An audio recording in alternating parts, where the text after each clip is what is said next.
चरणों की धूल हमें जब मिल जाए रे, गुरु चरणों की धूल हमें जब मिल जाए रे, उसके जीवन में खुशबू भर जाए रे।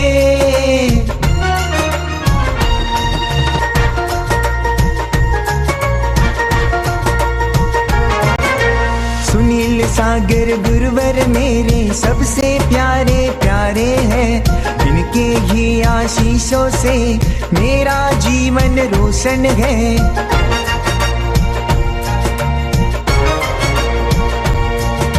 सुनील सागर गुरुवर मेरे सबसे प्यारे प्यारे हैं, इनके ही आशीषों से मेरा जीवन रोशन है। गुरु की मूरत में, गुरु की सूरत में भगवान दिखाए रे। गुरु चरणों की धूल हमें जब मिल जाए रे, गुरु चरणों की धूल हमें जब मिल जाए रे। गुरुवर मेरे दर्पण है, सब कुछ उन्हें समर्पण है। गुरु से जीवन मधुबन है, गुरु से खिलता गुलशन है।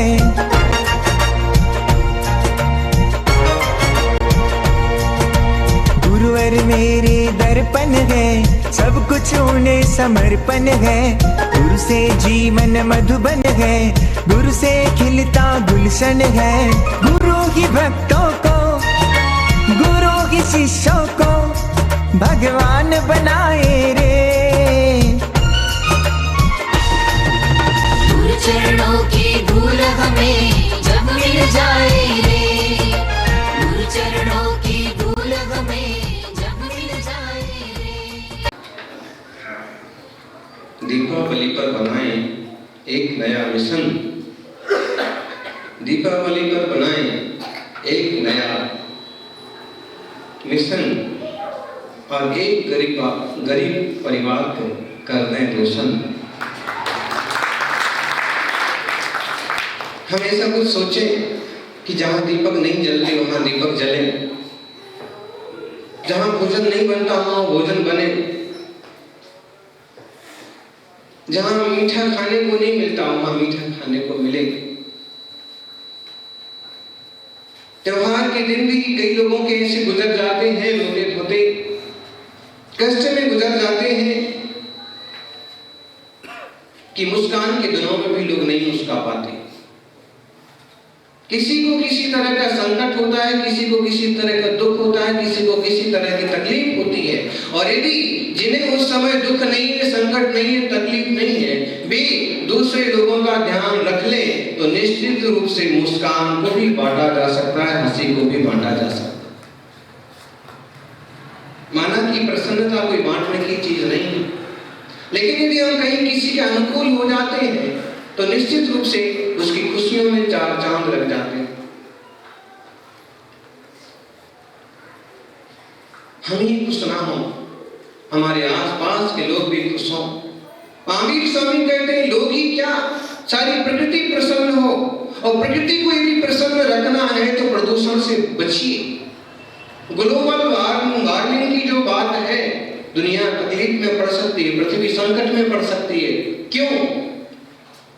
बारूद बारूद और बारूद, इतना धुआं, इतना प्रदूषण, इतनी आवाज, इतना जहरीली गैसों का विमोचन कि ओजोन की परत में भी छेद हो गया। कौन कहता है कि आकाश में सुराग नहीं होता? जरा एक पत्थर फेंक के देखो, तबीयत से यार, तबीयत से एक पत्थर फेंक के देखो, आकाश में सुराग नहीं होता। फेंक करके तो देखो। यहाँ कहने का मतलब है कोशिश तो करो, सफलता जरूर मिलेगी। लेकिन हम दूसरे रूप में कह रहे हैं कि आकाश में कि ओजोन की परत में छेद नहीं हो सकता। कौन कहता है? हम इतना प्रदूषण फैला देंगे कि ओजोन की परत में भी छेद हो जाएगा। आकाश कौन सी चीज? और उसके लिए हमारे देश की सिर्फ दीपावली ही जिम्मेदार नहीं, अभी तो 31 दिसंबर के नाम पर दुनिया में कितना भयंकर प्रदूषण होता है, कितने सारे पाप होते हैं। खास जिम्मेदार तो वही है। दीपावली के अवसर पर हम भी अपनी बुद्धि का, विवेक का परिचय दें और पटाखेबाजी से, प्रदूषणबाजी से बचें। कई लोग इस अवसर पर जानवरों को भी सताते हैं। गधे की पूंछ में पटाखे बांध देंगे, कुत्ते के गले में लड़ी पहना देंगे। विचार करिए, उनको घाव लग जाते हैं, फिर उनकी तकलीफ कौन बढ़ाता है? बेचारे प्राणी कुछ बोल नहीं सकते हैं, इसका मतलब आप कैसे भी सताओ। अपनी सुरक्षा के लिए भी कुछ कह नहीं सकते, कहीं रिपोर्ट नहीं लगा सकते, किसी से सुरक्षा नहीं मांग सकते। उनके प्राणों को समझिए, उनकी भावना को समझिए, और कोई जीव दुखी हो इस तरह की कोशिश मत कीजिए। और जानवर तो ठीक, मनुष्य तक दुखी हो जाते हैं। लोग ऐसे बड़े बड़े बम लगाते हैं, बड़े बड़े पटाखे लगाते हैं, और कहीं किसी घर में कोई गरीब बुजुर्ग, बड़े बुजुर्ग अस्वस्थ रहते हैं तो उन आवाजों से वे भी तंग आ जाते हैं, और कई बार तो तेज आवाजों से प्राण तक निकल जाते हैं। शोर करना कोई प्रोग्राम करने का तरीका थोड़ी है। कोई त्योहार मनाना है तो शोर करके ही थोड़ी मनाया जाता है। जितना शोर होता है उतना ज्यादा तनाव होता है। आप देखिएगा इन दीपावली के दिनों में आपको चिड़ियों की आवाज नहीं सुनाई पड़ेगी। चिड़ियां चली जाएंगी उड़ करके, कहीं नहीं भी जाएंगी तो यहाँ इतना शोर हो जाएगा पटाखों का, आवाजों का, गाड़ियों का, धमाकों का, कि आपको छोटी मोटी आवाज सुनाई नहीं पड़ेगी। भोर के सन्नाटे में आप जरा सी चिड़िया की भी आवाज सुन सकते हैं। संध्या के सन्नाटे में, रात के सन्नाटे में आप जो जंगली कीड़े गाते हैं, झुन झुन झुन झुन आवाज करते हैं, वो सब आवाज आती है। दिन में आती है, आप कहेंगे दिन में वो बोलते नहीं। दिन में बोलेंगे भी, आवाज करेंगे भी, तो इतना प्रदूषण, इतना आवाज हो जाती है। आवाज का प्रदूषण, वायु का प्रदूषण, धुएं का प्रदूषण, खाद्य पदार्थों का प्रदूषण, मिलावट का प्रदूषण, इतना प्रदूषण हो गया कि दुनिया के प्रदूषण में आदमी तक प्रदूषित हो गया। अब भावनाएं तक शुद्ध मिलना मुश्किल। जैसा खाते हैं वैसा बन जाते हैं। हम आपसे कहेंगे कि लोगों को समझाएं कि पटाखे ना फोड़ें। उससे दूसरों को तकलीफ तो होती ही है, कभी अपने को भी ऐसी जोरदार तकलीफ होती है कि पटाखा फूट नहीं रहा था, उसको देखा, परखा, उठाया और हाथ में लिया और फूट गया, उंगलियां उड़ गई, हाथ फट गया, आंख में लग गया, आंख खराब हो गई। खुद को भी तकलीफ हो सकती है। कहीं बारूद पड़ गया तो आग लग जाती है, घर के घर जल जाते हैं, दुकान की दुकानें जल जाती, बाजार का बाजार नष्ट हो जाता है। आप कहोगे तो हम पटाखे ना फोड़ेंगे तो दिवाली कैसे मनाई? पटाखे फोड़ने से तो तुमको अकेले को ही सुख मिलता होगा, आनंद मिलता होगा, लेकिन यदि तुम कहीं किसी गरीब के घर में दीपक जलाओगे तो 4 लोगों को सुख मिलेगा, 10 लोगों को आनंद मिलेगा।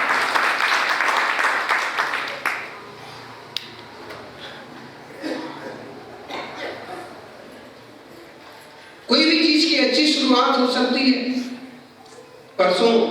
कल परसों सांसद का जन्म दिवस मनाया कुछ लोगों ने, और इसमें अच्छी शुरुआत देखिए, गौशाला में जाके गायों को लापसी खिलाई, हॉस्पिटल में जाके लोगों को फल बांटा।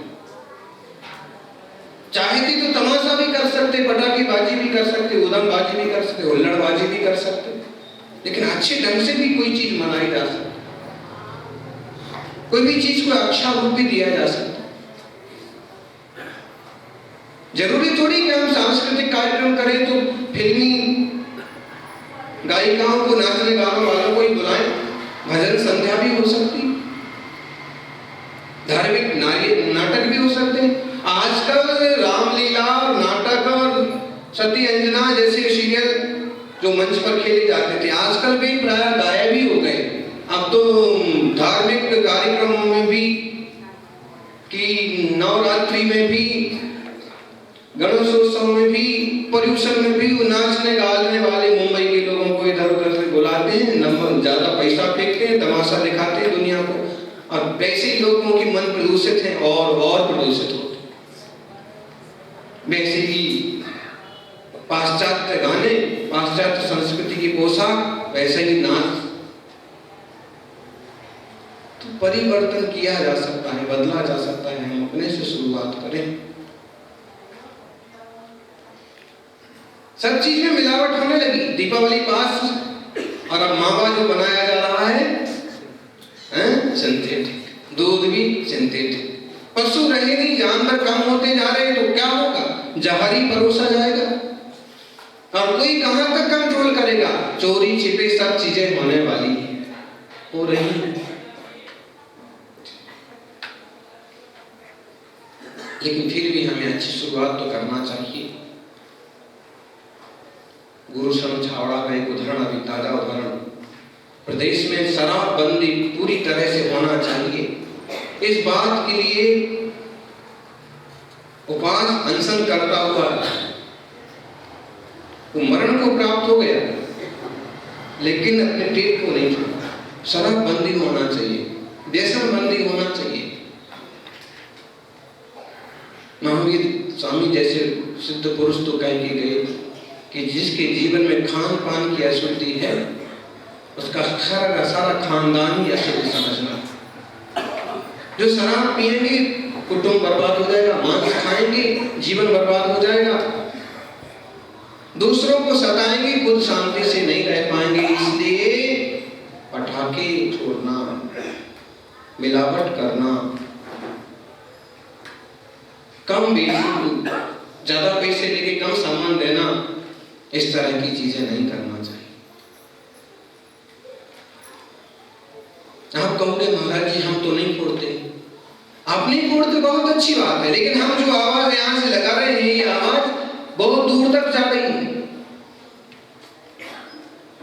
अगर माइक की अपेक्षा से कहो तो पूरे बाजार के लोग सुन रहे हैं, मोहल्ले मोहल्ले के लोग सुन रहे हैं, स्टैंड तक सुनाई पड़ता। और टीवी की अपेक्षा कहो तो देश के लोग सुनते हैं, 220 देश के लोग सुनते होंगे।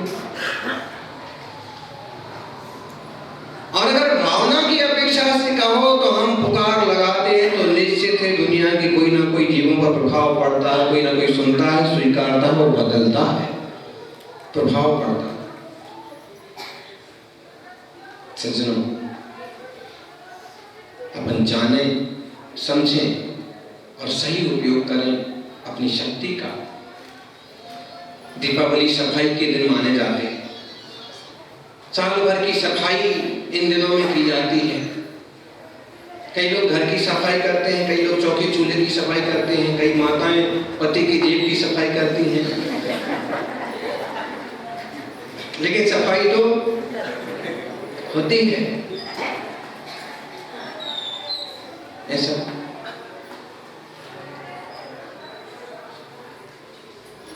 पतिदेव ने आवाज की,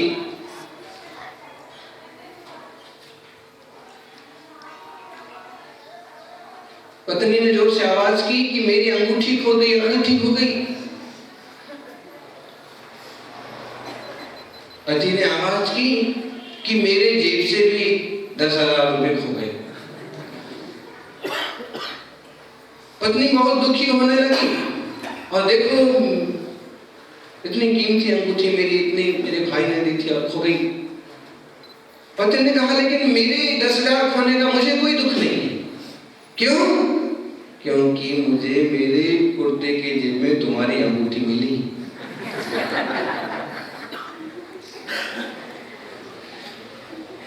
मतलब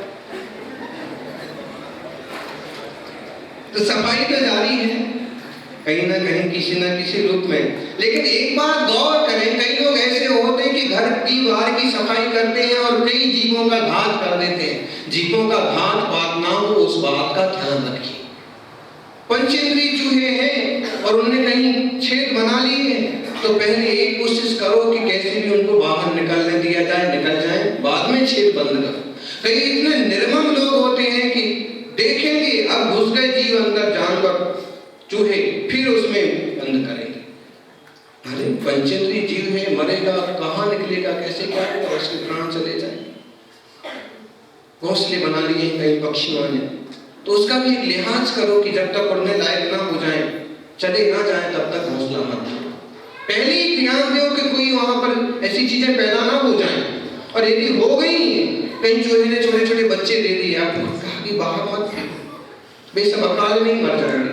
आप जब तक वो चलने फिरने लायक नहीं होते हैं तब तक दया है, सब जीवों की दया। मनुष्यों की तो दया पालना ही है, पशु पक्षी की भी दया पालो।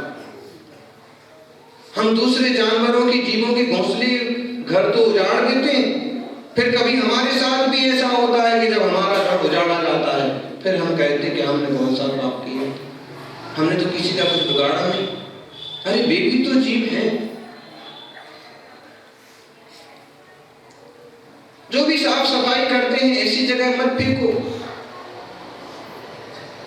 किसी के लिए बाधक बने, गंदगी फैले, दुर्घटना घटे। जहरीली चीजों का ज्यादा उपयोग मत करो। दूसरी बात है कि घर में जो जो चीजें होती हैं, कई चीजें ऐसी होती कि फेंकने लायक होते हुए भी फेंकने लायक नहीं होती। वास्तु का फेंग शुई का एक नियम है कि घर में पुरानी टूटी चीजें नहीं रहना चाहिए। तो अब या तो एक आप फेंकेंगे, समझदार होंगे तो कचरा जो खरीदते हैं, पुरानी टूटी चीजें खरीदते हैं, उनको बेच के कुछ उसमें से कमाई कर लेंगे। कुछ दयालु होंगे तो कचरे वालों के दे देंगे। अगर बुद्धिमान होंगे तो खराब होती हुई चीजें जो आप आज नहीं छोड़ने वाले हैं, 10 दिन बाद छोड़ने वाले, वे सारी चीजें इकट्ठी करके कहीं दीन दुखी लोगों के बीच में जाके भी बांट आ सकते। ठंड के दिन है, पुराने कपड़े अनाथ बच्चों के, गरीब बच्चों के, भिखारियों के काम आ सकते। कोई भी चीज हम अलग करें वो किसी के काम भी आ सकती है। तो हम अपने आसपास के माहौल का, वातावरण का भी ध्यान रखें। ध्यान रखना, सब चीजें एक जैसी नहीं होती। आपको मालूम होगा उल्लू को अशुभ माना जाता है, बिल्ली को अशुभ माना जाता है, अपशकुन माना जाता है यदि रास्ता काट जाए तो। उनको आजकल के लोग बिल्लियां को पालते हैं। छछूंदर को भी लोग अशुभ मानते हैं, घर में जगह जगह छेद कर देता है, अंदर अंदर जमीन को पोला कर देता है। मकड़ी का जाला भी लगता है तो उसको भी निकाल देते हैं। किन्नर वगैरह दिख जाए तो अशुभ मानते हैं। जबकि दीपावली के दिन यदि ये कोई भी दिख जाते हैं तो इनको शुभ माना गया। दीपावली के दिन यदि आपको उल्लू दिख जाता है तो समझना लक्ष्मी जी आपके घर आने वाली है, उनका वाहन तो दिख गए ना, रिश्तेदार आने वाले हैं, आए हैं और उनकी गाड़ी बाहर रखी है, तो आप अनुमान लगा सकते हैं कि दामान साहब आ गए, जीजा जी आ गए। अब ऐसे उल्लू दिख गया ना दीपावली के दिन, तो ऐसी मान्यता है शकुन शास्त्रियों की कि उल्लू दिखना, दीपावली के दिन उल्लू दिखना शुभ होता है। उल्लू की खोज में मत जाना। दीपावली के दिन बिल्ली दिखना शुभ होता है। छछूंदर दिख गया तो समझना साल भर आपको पैसे की कमी आने वाली नहीं है, अभी से पाल के रख लो 2-4। मकड़ी का जाला लगा हुआ है, उसमें यदि खोजिए आप आपके परिवार से मिलता जुलता कोई अक्षर उसमें मिल रहा है क्या? यदि उससे संबंधित कोई नाम का अक्षर मिल रहा है तो समझना साल भर आपका अच्छा जाने वाला। ऐसी मान्यता है लोगों की। ऐसे ही यूं तृतीय पंथी लोग जिन्हें अपन किन्नर कहते हैं, समाज का तीसरा वर्ग, लोगों को अशुभ मानते।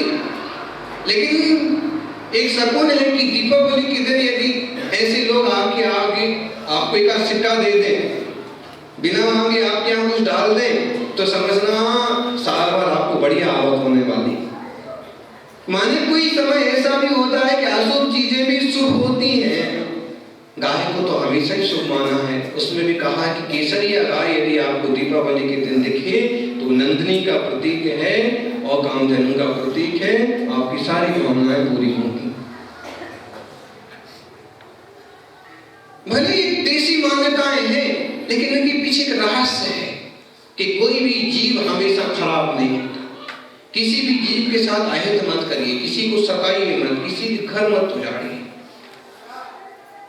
हमसे बने तो हम अच्छा करने की कोशिश करें, अति मत कीजिए। आपको कह दिया कि उल्लू शुभ होता है तो उल्लू उल्लू ही पाल लो, नहीं, कभी बात है।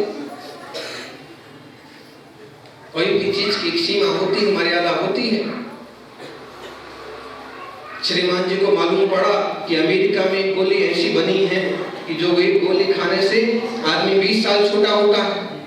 बेटे को फोन किया अमेरिका में, बेटे से कहा क्यों बेटे? हाँ हाँ पिताश्री, यहाँ पर ऐसी दवा है, डैडी बिल्कुल तैयार मिलती है। उन्होंने कहा तो ऐसा कर, यहाँ भी भेज दे। भेजा, पुर्जे में लिखा था एक गोली खाने पर 20 साल उम्र कम हो जाती है। आदमी यदि 60 का है तो 40 का रखने लगता है।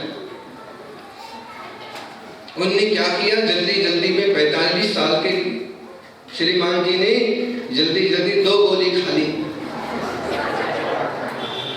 कितने साल के दिखने लगे।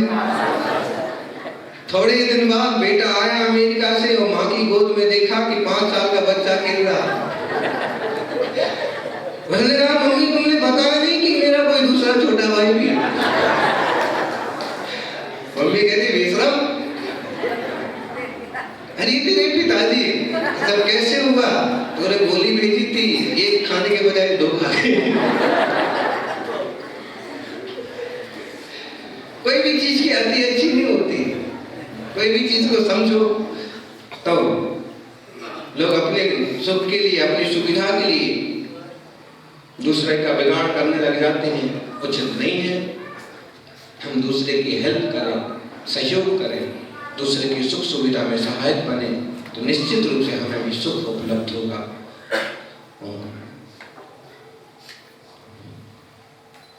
ज्ञानियों, यहाँ पर एक सवैया से अपनी बात प्रारंभ करते हैं कि ज्ञान को सहज के आकार रूप परिणमे, यद्यपि तथापि ज्ञान ज्ञान रूप कह्यो है। ज्ञान को सहज के आकार रूप परिणमे, यद्यपि तथापि ज्ञान ज्ञान रूप कह्यो है। गेय गेय रूपियों अनादि की मर जाद, काहू वस्तु काहू को स्वभाव नहीं गयो है। इति पर को मिथ्या मति कहेंगे आकार प्रतिभासन ज्ञान। इति पर को मिथ्या मति कहेंगे आकार प्रतिभास मान संज्ञान अशुद्ध है रह्यो है। यही दुर्बुद्धि सो विकल भयो डोलत है, समुचे न धर्म यूं भरम नहीं भयो है। ज्ञान अपना स्वभाव है। प्रत्येक जीव द्रव्य का स्वभाव ज्ञान है। सच्चा धन साचा वैभव अपना ज्ञान ही है। इस ज्ञान के बल पर हम पदार्थों को जानते हैं, वस्तु को जान लेते हैं। कोई भी जीव है संसार का ज्ञान के बिना नहीं है, चाहे कम हो चाहे ज्यादा हो। चींटी कीड़े मकोड़ों को भी थोड़ा ज्ञान तो उनको भी होता। बिल में पानी भर दो तो चूहे निकल के भाग जाएंगे, सांप निकल के भाग जाएंगे। बिल में पानी भर दो तो चूहे सांप कीड़े मकोड़े निकल के भाग जाएंगे, और आत्मा में सम्यक ज्ञान भर दो तो पाप निकल के भाग जाएंगे। लोग सांप से तो डरते हैं लेकिन पाप से नहीं डरते। सांप काटेगा तो एक भाव बिगड़ेगा और पाप काटेगा तो पता नहीं कितने भाव बिगड़ जाएंगे। माने सबको ज्ञान है, सब जानते हैं। ज्ञान स्वभाव है जीव का। प्रभु महावीर ने कितनी मंगलमय बात कही। दुनिया में सारे दर्शनों में, सारे देशों में यही बात प्रचारित होना चाहिए कि प्रत्येक जीव जीव है, ज्ञायक है, अपने आप में स्वतंत्र है और प्रत्येक जीव भगवान बन सकता है। कोई किसी को मारने काटने का सताने का बिल्कुल भी अधिकारी नहीं, किसी को दुख देने का किसी को कोई अधिकार नहीं है। यही जीव तो शुद्ध हो जाते हैं, सिद्ध हो जाते हैं, प्रभु हो जाते हैं। जो ज्ञान रूप ही परिणमित हो रहे, ज्ञानमय ही हो गए हैं, वे सुखी हो गए, और जो ज्ञेय रूप परिणमित होते हैं वे दुखी हो जाते हैं। यहाँ कहा है ज्ञान को सहज ज्ञेयाकार रूप परिणमित। ज्ञान तो सहज है, लेकिन जो जो ज्ञेय सामने आते हैं, ज्ञान माने जानने वाला गुण, ज्ञेय माने जो जानने में आते हैं, ये सब चीजें ज्ञेय हैं। हमारे लिए तो आप भी ज्ञेय हैं। हमने आपको जान लिया, अब हम उसमें अच्छा बुरे का हिसाब करेंगे तो हम सुखी दुखी हो जाएंगे। और हम सिर्फ जाने कि हाँ है, तो कोई दुखी होने की बात नहीं, बस है, चीजें हैं, लोग हैं, अपनी जगह पर सब ठीक है, तो कोई क्लेश नहीं होगा। लेकिन हम कहेंगे ये अच्छे हैं, ये बुरे हैं, ये सुंदर हैं, ये असुंदर हैं, ये मिलना चाहिए, ये बिछड़ना चाहिए, तो क्लेश चालू हो जाएगा। ज्ञान सहज है, ज्ञेयों को जानता है, यद्यपि ज्ञान रूप ही रहता है। कितनी भी वस्तु को जान ले, कितने भी पदार्थ को जान ले, ज्ञान कभी पदार्थ रूप नहीं हो सकता। हो सकता है? नहीं हो सकता। कैसे भी पदार्थ को जानो, पदार्थ को जान सकते हैं, वह ज्ञान उस रूप नहीं हो सकता। आप देखिए, कोई कितना भी मोह करे, कि कितना भी राग करे, कि कितना भी किसी चीज को चिपकावे, यूं अभी हम देख रहे थे ज्ञानी भगवान का अभिषेक भी करते जा रहे हैं और यूं मोबाइल भी हाथ में पकड़े हुए हैं। शाम को देखते हैं कुछ ज्ञानी यूं मोबाइल भी पकड़े रहते, नाचते भी रहते और ताली बजाते रहते। अरे मालूम है भाई कि तुम्हारे पास 70,000 रुपए का मोबाइल है, यूं हाथ उठा के दिखाने की, और भगवान को और गुरु महाराज को दिखाने की क्या जरूरत है? मतलब इतना प्रिय है मोबाइल कि बच्चे को तो उतार के भले नीचे रख देंगे, लेकिन मोबाइल को, हाँ, लेकिन सबसे खतरनाक चीज है, अभी आप देखिए थोड़े दिनों बाद, थोड़े सालों बाद सबसे खतरनाक और एक ही मुख्य बीमारी होगी, वो होगी मोबाइल फोबिया।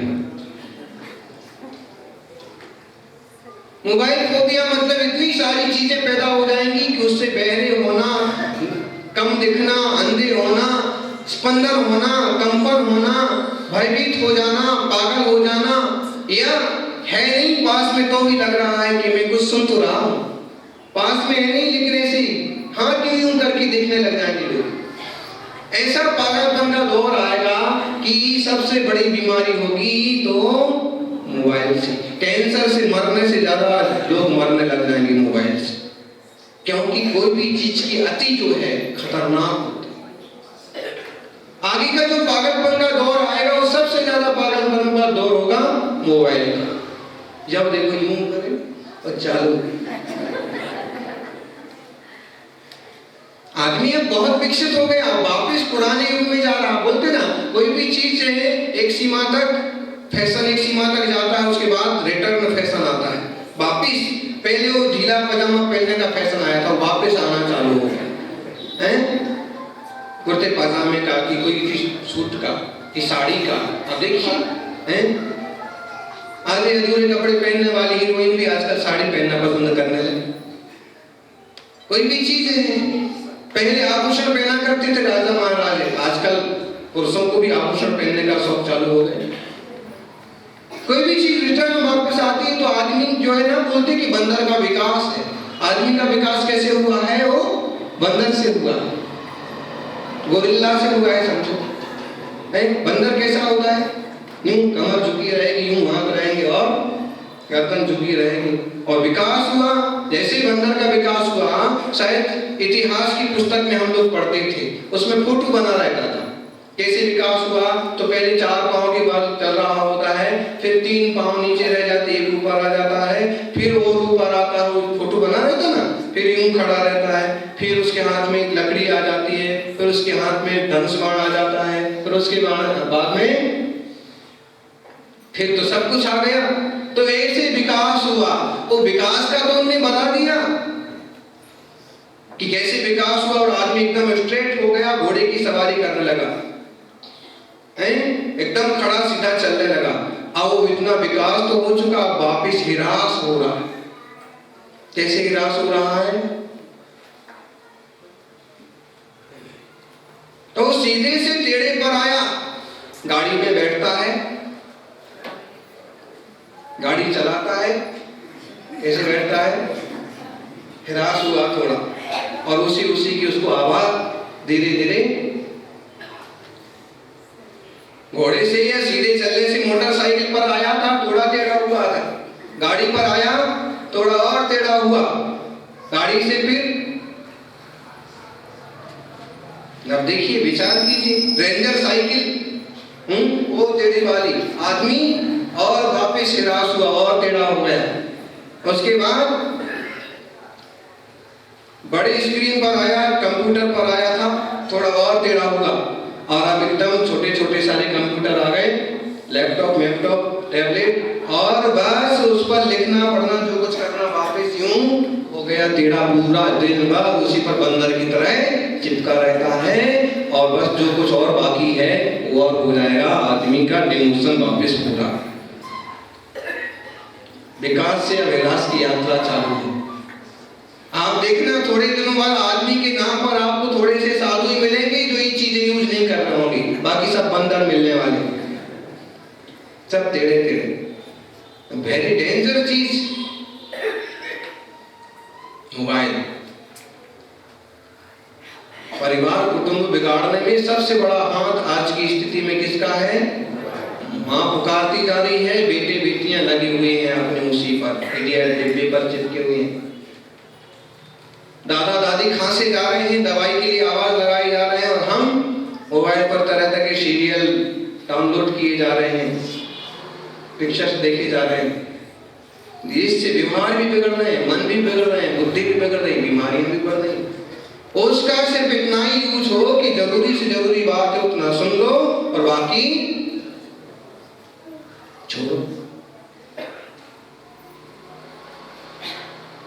वो भी ये है, ये चीजें कोई समझती नहीं है।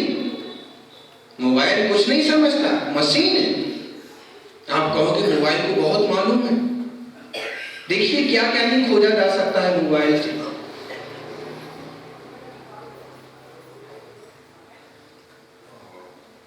मोबाइल पर गूगल है, मोबाइल पर क्या क्या नहीं हो, क्या क्या नहीं खोज लिया जाता है। अकबर ने अपने वजीर को कहा, वजीर हम महाराणा प्रताप को क्यों नहीं खोज पा रहे? वजीर ने कहा, हुजूर हम मुगल हैं, गूगल नहीं। गूगल होता तो खोज लेता कि महाराणा प्रताप कहाँ है। आप कहोगे इतनी सारी खोज कर लेता है तो कुछ भी है, मशीन मशीन है और आदमी आदमी है। कितना भी विकास हो जाए मशीन का, मशीन मशीन ही रहेगी, चाहे उस पर दुनिया खोज ली जाए, लेकिन यदि वो मशीन खो जाएगी तो मशीन अपने को नहीं खोज सकती। आप अपने मोबाइल से दुनिया को खोज सकते हैं, रिश्तेदारों कहाँ है कौन सा मालूम कर सकते हैं, लेकिन मोबाइल ही खो जाए और कोई चोर ले जाए तो वापस उसको खोजना। लेकिन आपको कोई चोर ले जाए कि आपको कोई उठा ले जाए तो भी आपको मालूम रहता है कि मैं कहाँ हूँ, मैं कौन हूँ। और जैसे ही अवसर मिलता है तो आप जहाँ पहुँचना चाहिए वहाँ पहुँचने की कोशिश करते। मोबाइल वो नहीं कर सकता, वो मशीन है। वे गे हैं, दुनिया की चीजें गे हैं और हम गायक हैं, जानने वाले हैं। चीज, वस्तु और अपने अंदर को समझो। आजकल हमने जीव और अजीव में भेद करना बंद कर दिया। अजीब अचेतन चीजों के पीछे हमने चेतन की तक तौलीनी करना चालू कर दी। चेतन की कुछ कीमत नहीं समझते। बेटे को पूछो तुमको बहन चाहिए कि मोबाइल चाहिए, क्या बोलेगा? बहन को पूछो भाई चाहिए कि मोबाइल चाहिए। मामा के घर जाना चाहोगे 15 दिन के लिए छुट्टी मनाने के लिए कि मोबाइल खरीद के दे दें, क्या पसंद करेगा? अजीब अचेतन के पीछे लोगों की ज्यादा रुचि पैदा होती जा रही है और जबकि संकट ही होने वाला है इससे।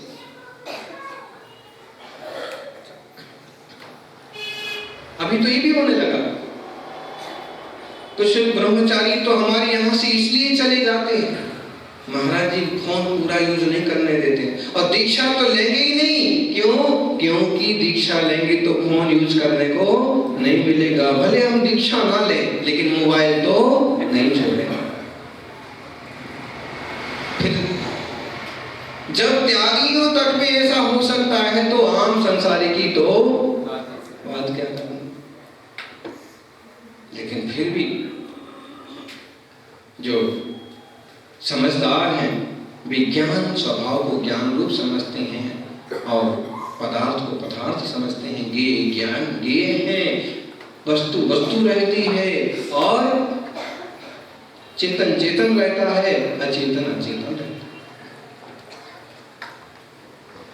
ज्ञेय ज्ञेय रूप यूं अनादि की मर्यादा, ये मर्यादा है। अचेतन कभी चेतन नहीं हो सकता, और चेतन अचेतन। दुनिया में कहीं रहो, कोई रहो, हिंदू मुसलमान सिख वैष्णव पारसी बुद्ध, कोई भी रहो, जो जो जानने वाले हैं वे सब जीव हैं, यह एक सिद्धांत है और सच्ची बात है। वे अपने आप को भोंदू कहें, अजीब कहें, मूर्ख कहें, कुछ भी कहें, लेकिन वे सब के सब जीव हैं, जिनमें किसी तरह का राग द्वेष विकार ज्ञान ध्यान कुछ भी पाया जाता है। वे सब क्या है? जीव हैं, चाहे कीड़े मकोड़े तक क्यों ना हो। और अपने जीवत्व को जो जान लेता है, फिर चाहे वो जानवर क्यों ना हो, वो सम्यक दृष्टि है और वह जैन कहला सकता है। क्यों? ये जैन धर्म ना वस्तुनिष्ठ धर्म है। ये थोड़े से लोगों का कि थोड़ी सी बातों का धर्म नहीं है। ये विश्व व्यवस्था का वस्तुनिष्ठ धर्म है कि वास्तविक व्यवस्था क्या है। चेतन अचेतन को समझना, आश्रय बंध को समझना, निद्रा मोक्ष को समझना और अपने आप को उपलब्ध करने का सम्यक पुरुषार्थ करना। दुनिया में कोई भी इस तरह से कदम बढ़ाएगा तो वह जिन शासन वाला कहला सकता है। भले उसको जिन शासन वाला बोलो मत बोलो, लेकिन उसको अपने स्वरूप की उपलब्धि जरूर हो जाएगी। और जब अपने शुद्धात्म तत्व को उपलब्ध हो जाएगा तो जिन कहलाएगा, जिनेंद्र कहलाएगा, जैन कहलाएगा। और कहो मत कहो, उससे कोई फर्क नहीं पड़ता, लेकिन उसकी परिणति वैसी हो जाएगी।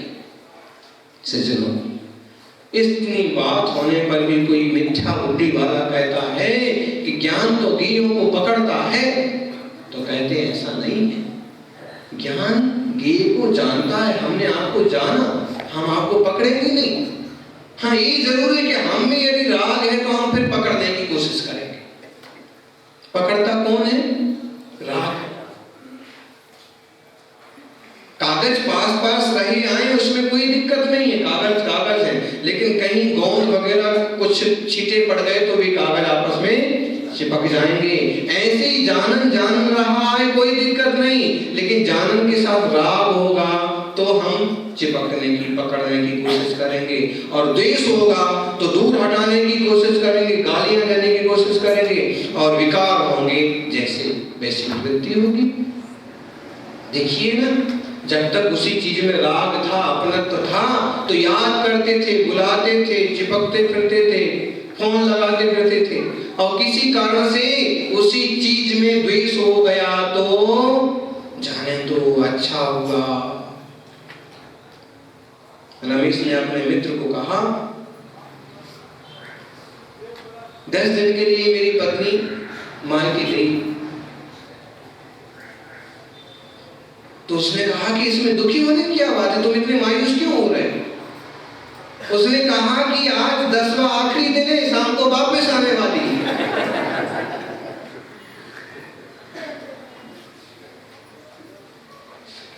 मतलब वो चाहता है कि ना आवे। निश्चित रूप से कहीं आपने कुछ ऐसी चीजें पैदा कर ली कि लोग आपको नापसंद करने लगे, कहीं आकड़, कहीं कसाय, कहीं अपमान, कहीं ईर्ष्या। तो ये है कि ये चीजें, लेकिन जो भी है आखिर ये घोषणा करती हैं जीवत्व की। अगर कोई इस टाइप का भी दिख रहा है तो ये तो पक्का समझो कि वो जीव है, चेतन है। अब यह है कि ये विकार हट जाएं, ये दोष निकल जाएं, तो जीव सम्यक स्वभाव को, शुद्ध दशा को उपलब्ध हो जाए। हमें दीपावली के अवसर पर सिर्फ घर दुकान मकान की सफाई नहीं करना है, अपने आत्मा की भी सफाई करना है और अपने स्वभाव को भी समझना है। हम जाने तो लेकिन चिपके नहीं, उनमें आसक्ति ना करें। जबकि मिथ्या बुद्धि से भ्रम में सब चीज को अपना मानता है। मानो ज्ञानी भी मानता है, ज्ञानी भी मानता है, लेकिन जान करके मानता है कि भाई यह हमारे इनके संबंध ये हैं, हमारा इनका ये संयोग संबंध है, लेकिन वास्तव में वस्तु व्यवस्था तो यह है, सब स्वतंत्र है। मिथ्यात्वी धर्म को नहीं समझता, भ्रम में ही भूला रहता है। गणेश वर्णी एक अच्छे सरल स्वभावी संत थे। उनका एक सूत्र है कि हम जानते तो थोड़ा है, लेकिन राग द्वेष बहुत होने से दुखी बहुत हो जाते हैं। जबकि अनंत भगवान जानते तो सारा लोक है, सारा विश्व जानते हैं, उनके ज्ञान में लोकालोक सब कुछ झलकता है, लेकिन राग द्वेष नहीं होने से उनको दुख बिल्कुल भी नहीं है। दुख अटैचमेंट का।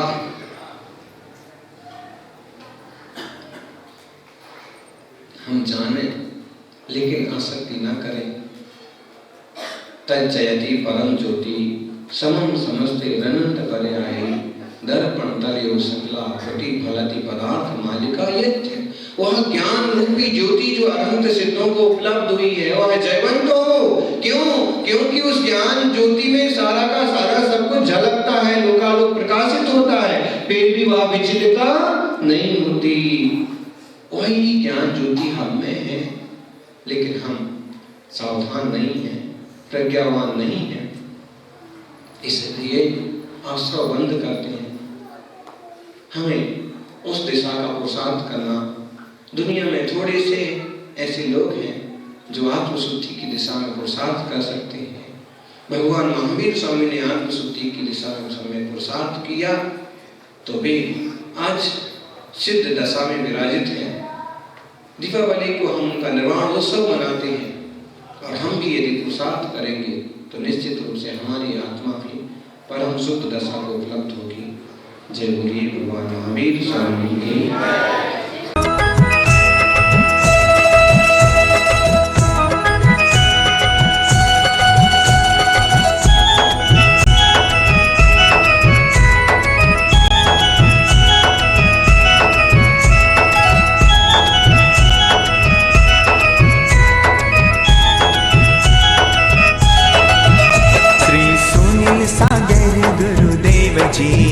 मेरा कर दो कल्याण जी। मैं तो अटक गया रे, मैं तो भटक गया रे, मैं तो अटक गया रे, मैं तो भटक गया रे। मोह माया के, मोह माया के, मोह माया के जाल में। श्री सुनील सागर गुरुदेव जी मेरा कर दो कल्याण जी। श्री सुनील सागर गुरुदेव जी मेरा कर दो कल्याण जी। जय हो गुरुवर, जय हो गुरुवर, जय हो गुरुवर, जय हो गुरुवर। हमरा भक्तों में नाम रे।